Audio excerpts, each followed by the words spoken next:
Awesome. Welcome to Monday Night Central Region Call. We're so glad you're here. And thanks, Trace. Glad to see you here tonight, of course. I am just excited, guys, to really be launching our, of course, we're mid-month. It's June 15th, and really into launching our summer, and really helping you all find your pace, helping you really dig deep. Last week, there was a call that we did, or excuse me, that I did to really hopefully clarify, make sure you have clarity in your vision. And then also really to make sure you have, you're gaining some confidence in sponsoring and that you really identify any hurdles or roadblocks. So we may do a little follow up with that tonight. But I know, Tracy, if you don't care, you've actually taken some time to listen last week. You just answered the questions. We did a coaching call today, actually. Tracy, would you care just off the top of your head to share with everybody, what do you feel like that did for you, and maybe give them some insight? Sure. Let me unmute myself. Yeah, we went through the questions today and I felt like on the vision questions, I was like, I'm a 9, I'm a 9.5. I feel like my vision is great. And then I feel very clear. My clarity is great there.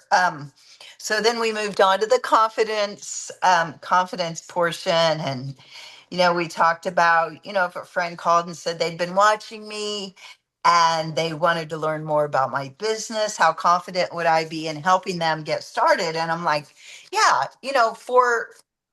4 years in, I feel I'm pretty confident. Maybe an 8, a little Mhm. maybe less confident than I would like to be, but still pretty good. So the final thing that really kind of hit home for me was when we started talking about basically the biggest thing holding me back, I think, would be probably like what's holding me back from sponsoring a team, you know, from going nation, really, from sponsoring teams that sponsor teams that open new stores that build that huge multi-million dollar business that I personally envision for my team. So the biggest thing holding me back, I think, um, is still like a little bit of fear. There's a little bit of fear. People that I've asked before, being afraid Mhm. they'll, still say no, or they'll say no again, or Mhm. wondering what people might think, Yeah. um, and being too concerned about what people think. And so that's been in my whole journey. That's my life journey. That is like a huge thing that I've been growing through, and I've been able to step out on faith, do things when it's hairy, scary, give that 30 seconds of just insane courage. But still, I get in my head occasionally. And so what I love about what you said were just a few really simple things. When I wrote down like the 4 people that, popped in my head, that who I would really like to call about my business. And they all 4 have said no before. I mean, it has been over a year. So you just said this simple, you posed a simple question: what if the opposite were true? And just flipping the switch like that made me realize, you know what? This could be the season. This could be, there things change in our lives, right? There could have been an epiphany, there could have been God could have spoken to them, but even more simple, they could Yeah. just recognize that, oh wow, I really could use the side income and I love these products so much. Yeah. And so just kind of flipping that script to say, what if the opposite were true? Because we really aren't mind readers, are we?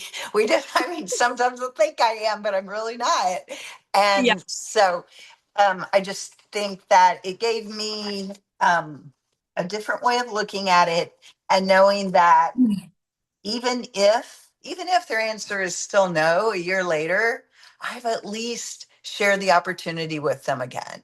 So what is the harm in that? I love them. I care for them and Yes, want the most best for them. importantly. Yeah. So Well, and they feel that from you, Tracy, and any of so us. Like, worst case scenario, we loved on them. And we exactly. poured that love and belief into them, and we left them better than we found them.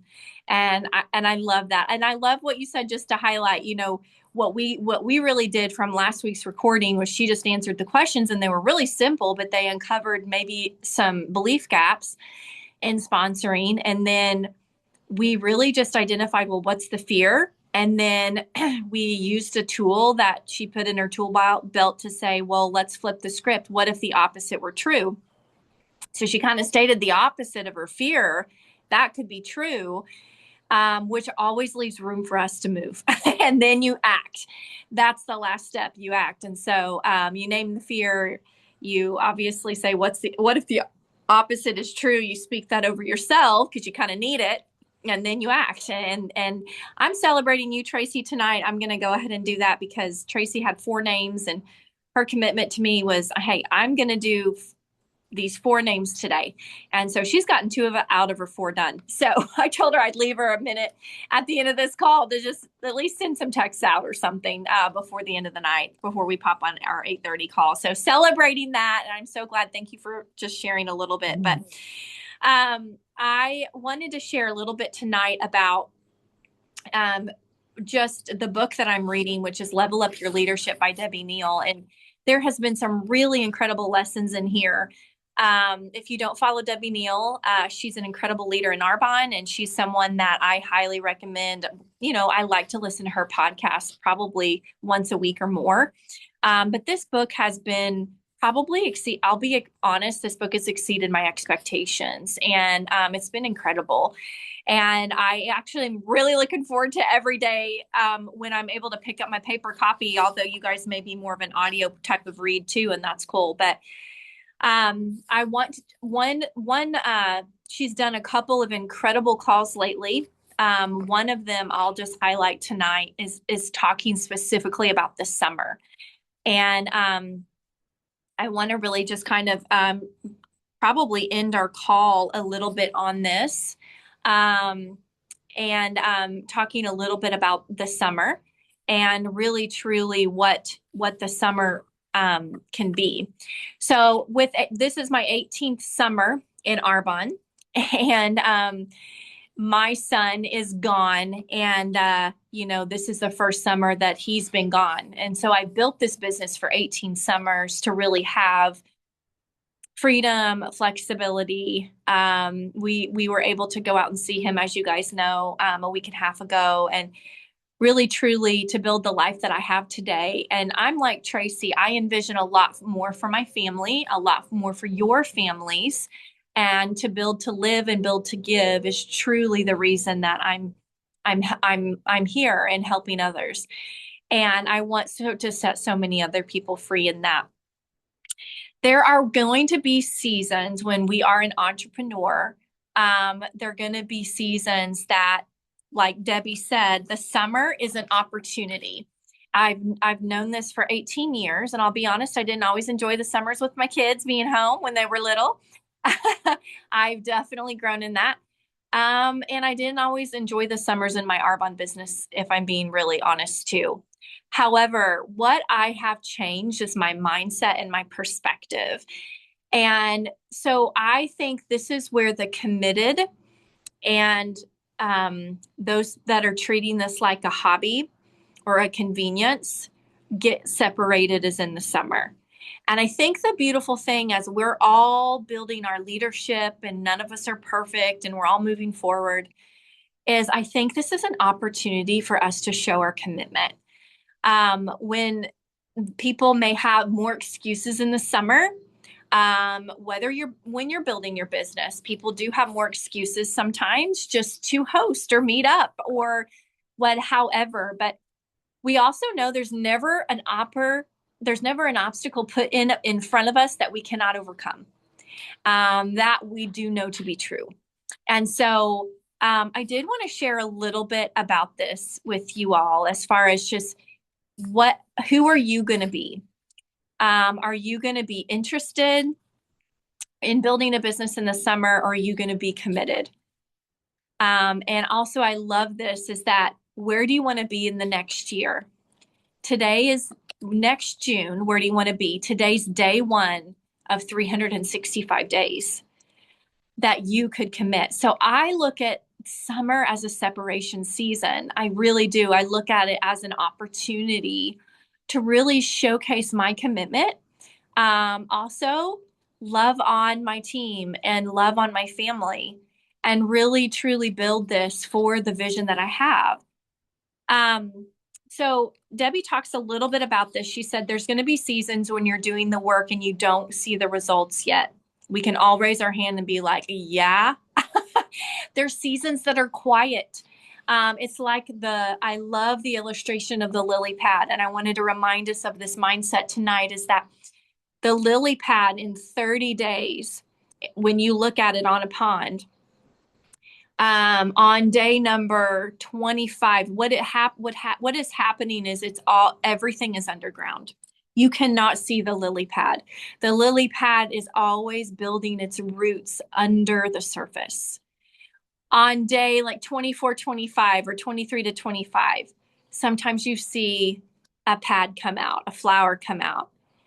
And you're still on day like 27, and to cover this whole thing, I think they say there's not even usually an eighth of the pond covered yet, and this root system has been working and working.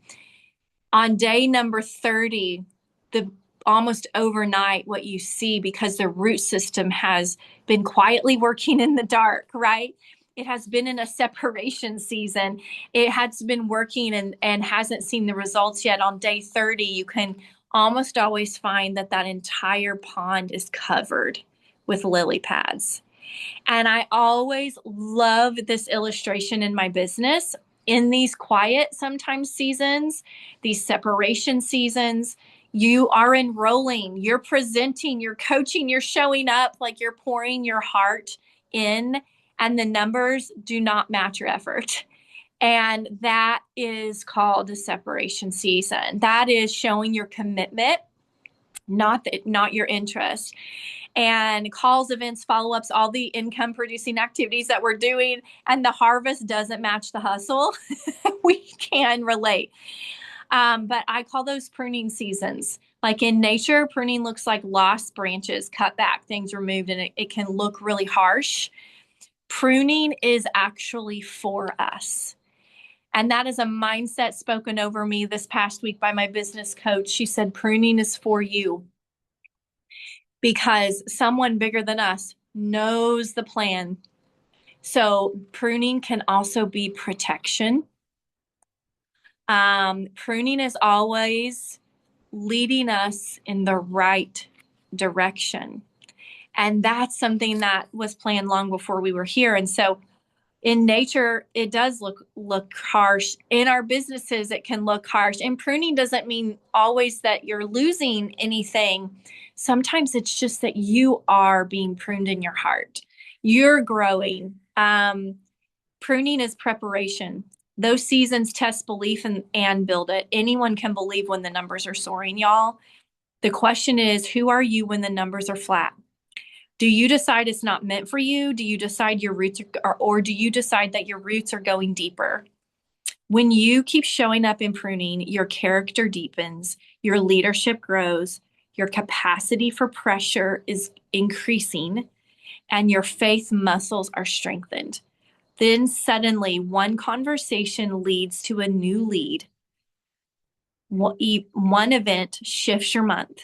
One message changes everything. And you guys know how our businesses change on a dime when we are consistent. And I am in full expectation of that's the season that our team is in right now. From the outside, it looks like luck. On the inside, it was a belief plus consistency and not giving up. So I'm going to end this call tonight, which is this is a separation season, and we get to look at this as an opportunity to go all in, to be committed, not interested, to actually lead. And we have the opportunity to show up when it's quiet, and know that it is coming. And that's the illustration of the lily pad, and that's who we are. So thanks for popping on, Trace. And good luck on your reach outs. We'll see you at 8:30. Bye, girl.